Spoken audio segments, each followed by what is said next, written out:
प्रधानमन्त्री चाहिँ सिधा जनताले भोट हालौँ, राजा राखौँ र सबै उम्मेदवारहरू स्वतन्त्र हुन्। राजा जो भए पनि हुन्छ, राज संस्था चाहिन्छ। हामीले फेरि पनि चाहेको 46 सालपछि राजालाई खोपीमा राखेर दलहरूले देश सिद्ध्याउने सन्धि सम्झौताहरू गरे जस्तो राज संस्था होइन। यदि त्यस्तो भयो भने अर्को क्रान्ति, अर्को सङ्घर्ष, अर्को लडाईँ, अर्को युद्ध फेरि हामी नै गर्नेछौँ। ढुक्क हुनुस्, राजालाई मात्रै थप्पक ल्याएर राख्नका लागि होइन, कुनै हालतमा होइन।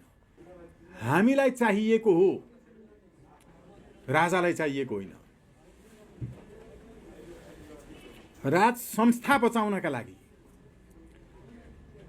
यदि श्री 5 महाराज अधिराज ज्ञानेन्द्र विक्रम शाहदेव सरकारबाट सहमति मात्रै भनेर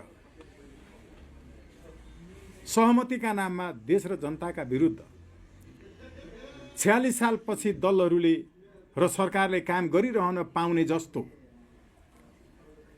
कुनै शर्तमा नेपाली जनताको सहमति हुने छैन। जेन्जी साथीहरू, तपाईले केवल राजा महेन्द्रले चलाएको 9 वर्ष मात्रै सम्झिनुपर्छ।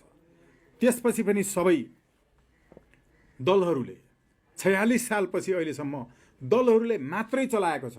62-63 सम्म तपाईले त्यो पनि घटाउनुपर्छ।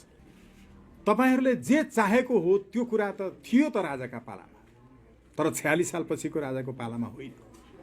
त्योभन्दा पहिला हो। यो संविधान जसले मान्छ त्यो जेन्जी हुन सक्दैन। त्यो कम उमेरको देउबा ओली र प्रचण्ड हो, त्यो जेन्जी हुन सक्दैन।